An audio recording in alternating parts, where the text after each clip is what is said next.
Assalamualaikum warahmatullahi wabarakatuh. Ikhwani fillah yang dirahmati Allah Subhanahu wa taala, semoga selalu di dalam lindungan Allah Subhanahu wa taala dan semoga selalu ada di dalam maghfirah Allah Subhanahu wa taala. Dan mudah-mudahan Allah Subhanahu wa taala selalu memberikan rezeki yang berlimpah ruah dari arah mana saja yang tidak kita ketahui. Dan semoga Allah Subhanahu wa taala memberikan kepada kita semua kekuatan iman dan Islam, kemudian kekuatan untuk mengamalkan agama secara sempurna seperti yang telah dicontohkan oleh baginda Nabi Muhammad sallallahu alaihi wasallam. Ikhwani fillah yang dirahmati Allah Subhanahu wa taala, marilah kita dengarkan kisah-kisah sahabat, kisah nasihat Sayyidina Ibnu Abbas radhiyallahu anhu.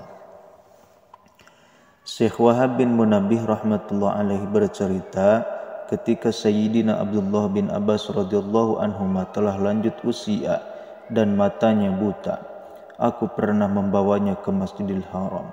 Setibanya di sana terdengar suara orang bertengkar. Ia berkata kepadaku bahwa aku ke sana. Aku pun membawanya ke sana. Ia langsung memberi salam dan mereka mempersilakannya duduk. Namun ia menolak. Ia berkata, kalian tidak mengetahui bahwa hamba-hamba Allah Subhanahu wa taala yang istimewa ialah mereka yang perasaan takutnya kepada Allah Subhanahu wa taala membuatnya diam. Padahal ia tidak uzur atau bisu, bahkan ia fasih dan pandai berbicara. Tetapi karena sibuk mengingat keagungan Allah Subhanahu wa taala menjadikan pikirannya terhenti. Hatinya remuk dan lisannya membisu. Jika perasaan takut mereka semakin mendalam, maka mereka segera mengerjakan kebaikan. Kalian semua telah menyeleweng jauh dari mereka. Syekh Wahab bin Munabbih rahmatullah alaihi berkata, setelah kejadian tersebut, aku tidak pernah lagi melihat dua orang kumpul-kumpul di Masjidil Haram. Karena kedalaman perasaan takut Sayyidina Ibnu Abbas radhiyallahu anhuma kepada Allah Subhanahu wa taala, ia sering menangis sehingga tampak dua bekas aliran air mata di wajahnya. Dalam kisah di atas, Sayyidina Abdullah bin Abbas radhiyallahu anhuma telah memberikan suatu cara yang memudahkan beramal soleh, yaitu memikirkan kebesaran dan keagungan Allah Subhanahu wa taala. Dengan cara itu, kita akan mudah mengerjakan setiap kebaikan dan pasti penuh keikhlasan. Apa sulitnya jika kita mencoba meluangkan sebagian waktu kita dalam sehari semalam untuk memikirkan kebesaran dan keagungan Allah Subhanahu wa taala. Ikhwani fillah yang dirahmati Allah Subhanahu wa taala, yang saya cintai dan yang saya banggakan dimanapun kalian berada, marilah kita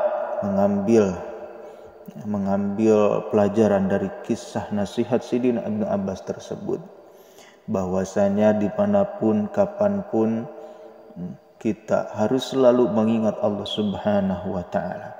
Karena apa? Mengingat Allah Subhanahu wa taala adalah suatu kewajiban hamba-hamba Allah Subhanahu wa taala. Tatkala seorang hamba tidak mengingat Allah Subhanahu wa taala, maka dia telah berdosa. Dia telah berdosa apalagi tidak mensyukuri nikmat yang telah Allah Subhanahu wa taala diberikan kepadanya. Padahal seharusnya seorang hamba selalu mengingat, atau seorang makhluk seharus selalu mengingat Sang Khalik yang